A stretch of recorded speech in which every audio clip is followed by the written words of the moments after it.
할렐루야. 예. 오늘 이 금요일 밤은 예수님께서 세상 죄를 대신 담당하시고 죽으시고 장사 지낸 바 되었다가 이렇게 우리가 신앙 고백을 하는데, 이 지금 아리마대 요셉의 무덤에 누이신 그것을 기념하는 날입니다. 어떻게 보면 가장 어두운 밤이지만 이 밤이 지나서 주님이 부활하시기 때문에 미국 사람들이 이것을 정말 좋은 금요일 밤이라 그렇게 얘기하기도 합니다. 오늘 십자가의 주님이라는 제목으로 이 말씀을 묵상할 때에 저와 여러분의 큰 은혜가 되기를 주 예수님의 이름으로 축복합니다. 아멘. 이스라엘 사람들은 메시아를 기다리고 있었습니다. 그분이 오신다고 구약 성경에서 여러 부분에서 말씀을 하셨기 때문에 이스라엘 백성들은 그래, 메시아가 오신다, 그분이 오셔서 우리를 구원하실 것이라 기대하고 기다리고 기다렸습니다. 그런데 막상 메시아가 오셨을 때에 이스라엘 사람들이 몰라보았습니다. 자기 땅에 왔는데 메시아를 몰라보았던 것입니다. 아니, 그토록 기다렸는데 어떻게 메시아를 몰라보았단 말입니까? 구약 성경에 오리라고 약속되어져 있는 그 메시아는 예수 그리스도셨습니다. 그런데 왜 몰라보았느냐? 그들이 메시아가 오실 때 이런 분으로 오실 것이라 그들이 기대하고 상상했던 메시아의 모습과 실제로 예수님이 이 땅에 오셔서 생활했던 그 모습과는 상당한 거리가 있었기 때문에, 괴리가 있었기 때문에 영광의 주님을 몰라보았던 것입니다. 왕으로 오시는 이 메시아는 적어도 왕궁에서 나시지 않겠는가? 멋진 왕자로 오시지 않겠는가? 오셔서 막강한 권력을 갖고 우리를 구원해 주실 분으로 그렇게 기다렸던 것입니다. 이사야 이 53장에 있는 말씀은 예수님께서 탄생하시기 약 700여 년 전에 마치 그림으로 보는 것 같이 정확하게 메시아가 오셔서 이렇게 생활하게 될 것이라, 이렇게 고난을 받을 것이라 예언하고 있는 내용입니다. 그런데 성경에 이렇게 나와 있음에도 불구하고 그들은 멋진 메시아를 기대했습니다. 예수님 탄생 당시에 이스라엘은 로마의 지배를 받고 있었습니다. 약소국의 서름이었습니다. 메시아가 오시면 우리를 로마로부터 건져내어 주실 것이다, 이런 기대를 갖고 메시아가 언제 오시는가, 메시아가 어디서 탄생할까 간절히 고대하고 기다렸습니다. 그런데 메시아이신 예수님이 탄생하신 곳은 여관에 누울 곳이 없으셔서 여관이 꽉 차서 마국간에서 태어나셨습니다.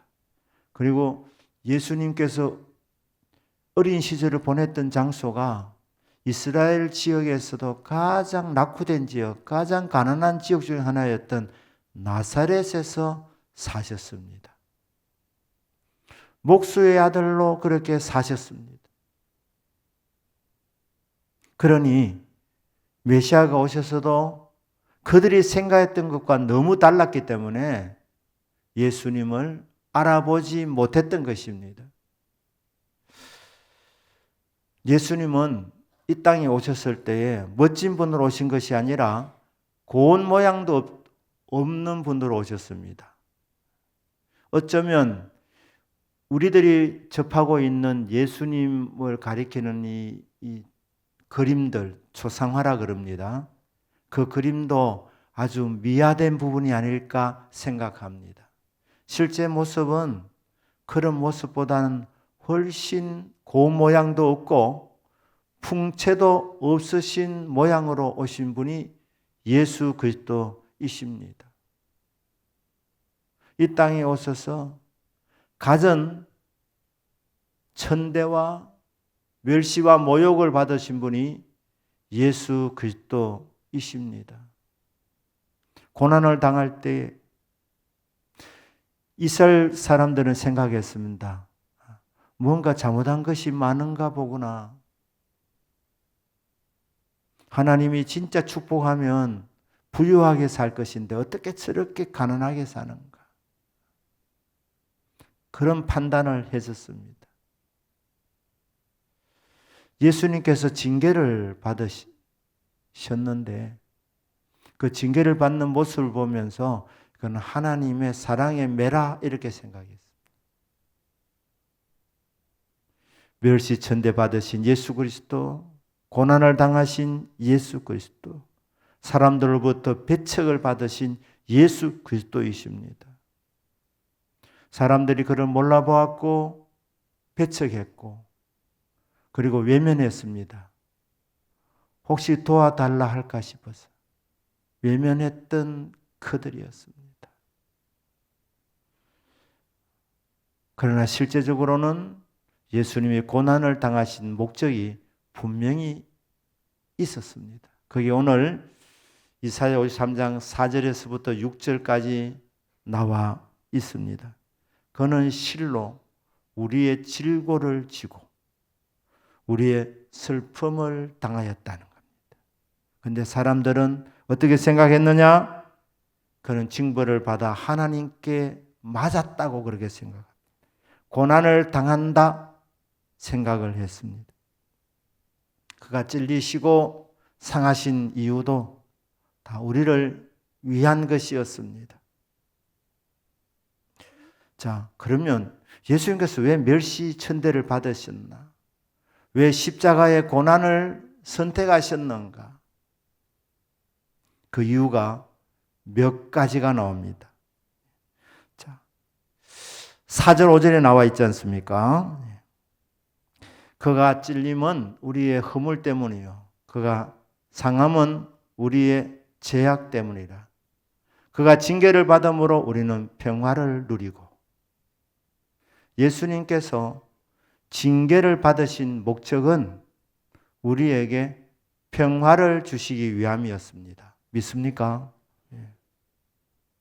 하나님께 맞으신 것은 사람들이 매를 맞는다고 생각할 정도로 그렇게 고난을 당하신 것은 바로 죄의 형벌을 우리 대신 담당하셨기 때문입니다. 여러분, 죄의 삭은 사망입니다. 죄값을 치르려면 죽어야 하는 것입니다.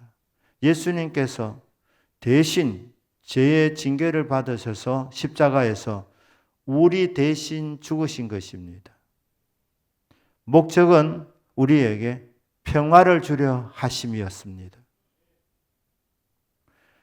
우리가 죄인됨으로 말미암아 하나님과 우리 사이는 불화의 관계가 되었습니다. 하나님과 원수가 된 상태였습니다. 그런데 예수님께서 자신의 몸을 십자가에 바침을 통하여서 하나님과 우리 사이에 가교를 놓아주신 것입니다. 그래서 하나님과 우리 사이에 교제가 일어나도록 그 일을 이루기 위해서 주님이 우리 대신 죄의 형벌을 담당하신 것입니다. 하나님과 우리 사이에 죄로 인해서 담이 막혀 있었는데 우리 예수님께서 십자가로 그 담을 철폐해 주신 것입니다. 우리를 너무나도 사랑하셨기 때문에 우리 대신 십자가에서 죄의 징벌을 담당하심으로 말미암아 우리에게 평화를 주려 함이었습니다. 하나님과 화목하게 하려 함이었습니다. 죄의 짐을 대신 담당하신 것입니다.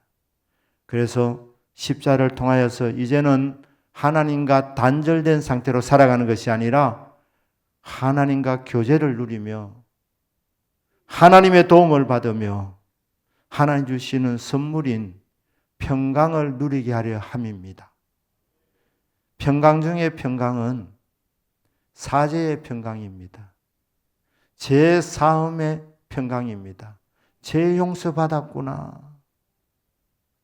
어렵다 함을 받았구나. 이 선물을 주시기 위해서 예수님이 십자가에서 우리 대신 죽으심으로 말미암아 누구든지 그 십자가의 공로로 인하여서 우리가 받게 되는 선물, 제 사함의 평화입니다. 우리는 성경대로 믿으면 될 줄로 믿습니다. 말씀이 되어 있지 않습니까? 그가 징계를 받음으로 우리는 평화를 누리게 되었다고 합니다. 평화를 얻었다, 받았다고 되어 있습니다. 받을 것이라 그게 아니고 받았다 이렇게 말씀합니다. 그래 믿으면 됩니다. 예수 그리스도의 십자가를 믿는 순간 우리는 평화를 누리게 되었습니다. 평화를 받게 된 것입니다. 두 번째로는 예수님께서 왜 십자가에서 찔림을 당하셨나는 것입니다. 아니 십자가를 지고 가는 그 골고다 언덕으로 올라가는 과정에서 로마 군병들이 내리치는 채찍에 우리 주님은 맞으셨습니다.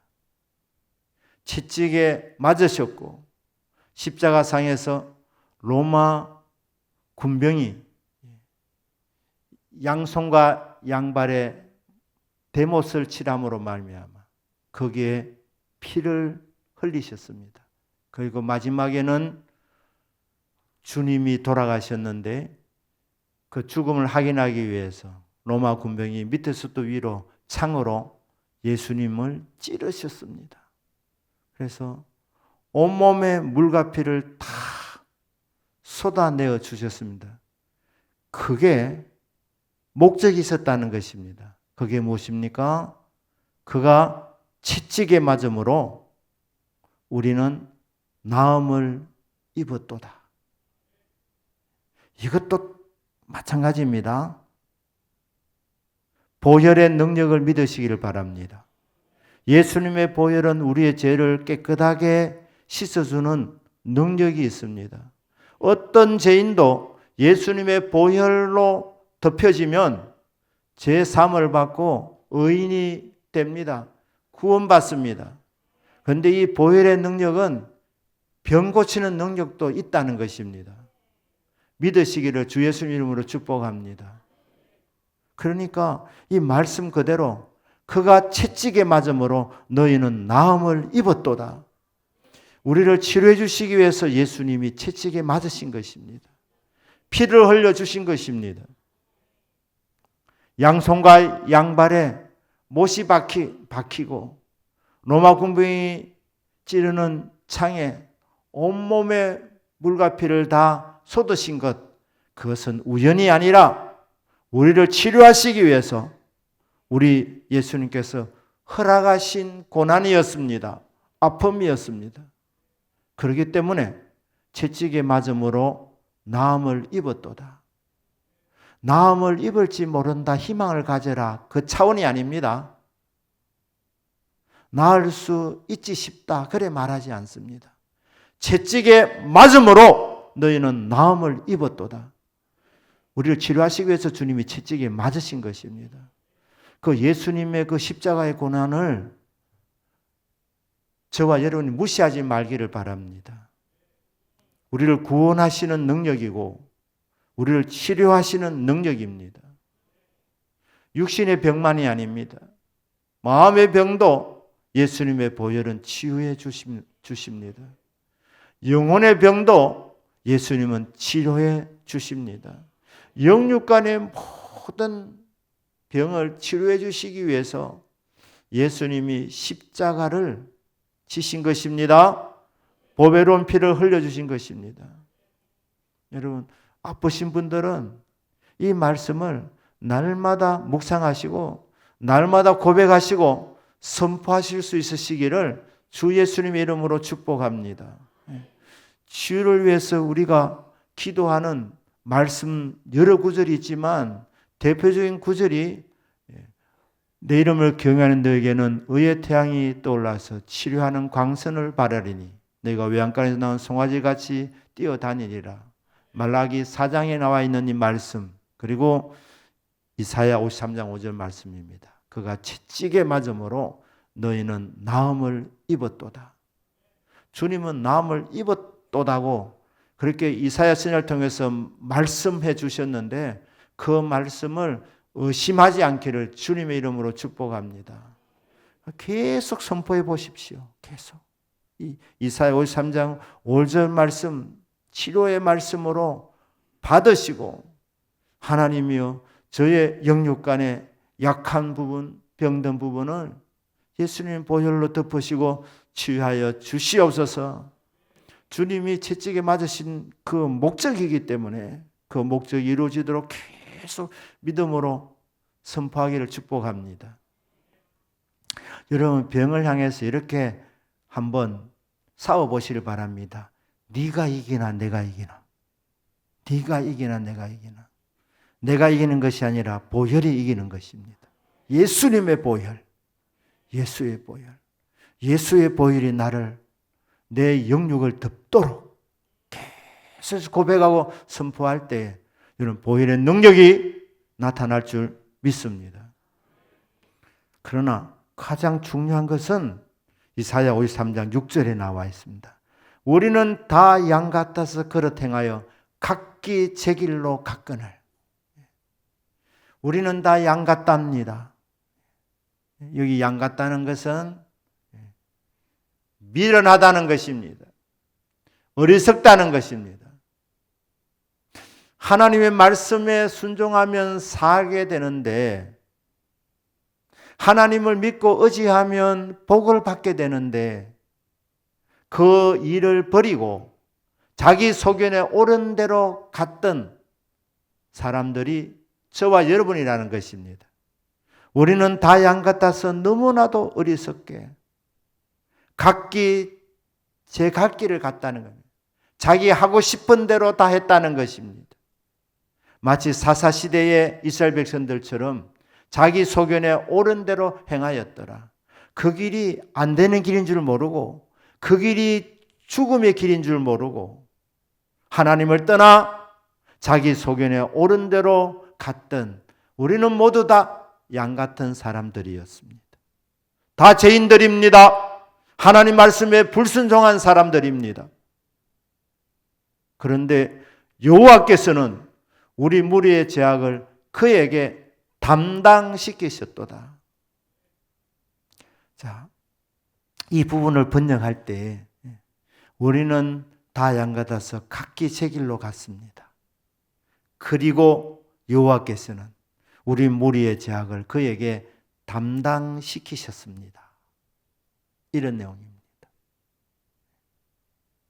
그러나라고도 번역할 수 있지만 너희들은 다 불순종한 죄인들이고 어리석은 존재들이지만 그러나 여호와 하나님께서 우리의 죄악을 예수님께 메시아이신 예수님께 담당시키셨다. 예수님이 우리의 죄를 대신 지게 만드셨다.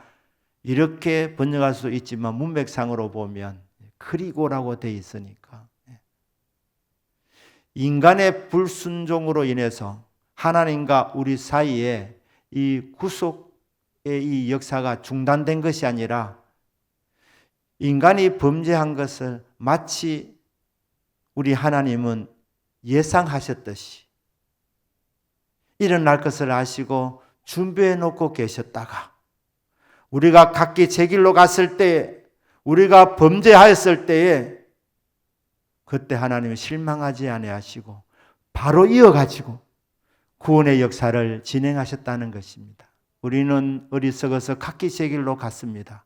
그리고 여호와께서는 기다렸다는 듯이 우리가 범죄한 적시로 하나님께서 구원할 자를 예비해 주셨는데 그분이 메시아이신 예수 그리스도이신 줄로 믿습니다. 우리는 우리 마음대로 살았다. 그리고 여호와께서는 예수님에게 하늘의 영광을 버리시고 이 땅에 내려오셔서 네가 인간의 죄를 대신 담당했으면 좋겠다. 그렇게 하나님께서 인간이 범죄하는 이 모습을 보시면서 즉각적으로 하나님의 뜻을 예수님에게 전하셨고, 예수님이 그 하나님 아버지의 뜻을 받들어서 정하신 때에 하나님의 아들 예수님께서 하늘의 영광을 부리시고 이 땅에 내려오셔서 가전 고난을 다 겪으시다가 그리고 마지막에는 십자가를 지신 줄로 믿습니다. 아까도 말씀드렸지만은 십자가의 고난을 당하신 첫 번째 목적은 하나님과 원수됐던 우리 사이를 흘려버리시고 하나님과 평화를 누리도록 교제의 문을 열어주시도록 도와주시기 위해서 주님이 십자가의 고난을 담당하셨습니다. 두 번째로 채찍에 맞으신 것은 우리의 병을 짊어지신 것입니다. 마태복음 8장 17절에서 이사야 53장 이 5절에 있는 말씀을 번역하면서 뭐라고 말씀합니까? 우리의 연약한 것을 친히 담당하시고 우리의 병을 짊어지셨도다. 병을 짊어지시고 우리를 치료하시기 위해서 채찍에 맞아주신 예수 그리스도. 그러나 가장 귀한 은혜는 예수님께서 우리의 죄를 담당하신 것입니다. 십자가에서 우리 대신 죄 형벌을 받으시고 죄를 지시고 아무런 죄도 없으신 예수님께서 십자가에서 죽으셔서 우리의 죄를 가져가신 것입니다. 수고하고 무거운 짐진 자들아 다 내게로 오라 내가 너희를 쉬게 하리라. 이미 2000년 전에 예수님은 십자가에서 우리의 죄를 담당하셨습니다. 그럼 우리들 해야 될 일이 무엇입니까? 십자가 앞에 나가서 우리가 죄인임을 고백하는 것입니다. 주여 나는 죄인이로소이다. 주여 이 죄인을 받아 주옵소서. 이 수고의 짐, 죄의 짐을 주님께 맡겨드리는 것, 이것을 우리는 회개와 자복이라고 하는 것입니다. 2000년 전에 일어났던 그 사건이 나의 것이 될 수 있도록 세상 모든 사람들의 죄를 주님이 대신 담당하셨는데 내 죄도 주님이 담당하신 것을 믿고 주여 이 죄인 이런 죄를 지었습니다. 불쌍히 여겨 주십시오. 회개하고 자복할 때 우리 주님께서 우리를 대신하여 죄의 짐을 지셨기 때문에 저와 여러분의 크고 작은 죄를 주님이 다 가져가시고 우리에게 너는 어렵다고 주님께서 말씀해 주신다는 것입니다. 오늘 이 밤에 십자가를 통해 주시고자 하는 이 세 가지 평화를 누리게 된 것, 나음을 입은 것, 우리의 죄를 담당하셔서 이제 우리는 더 이상 죄인이 아니고 의인이 되었다는 회개와 고백을 하는 자들에게, 자백을 하는 자들에게 주시는 이 은총을 이 밤에도 풍성하게 경험하는 저와 여러분이 되기를 주 예수님의 이름으로 축복합니다. 아멘. 기도하겠습니다.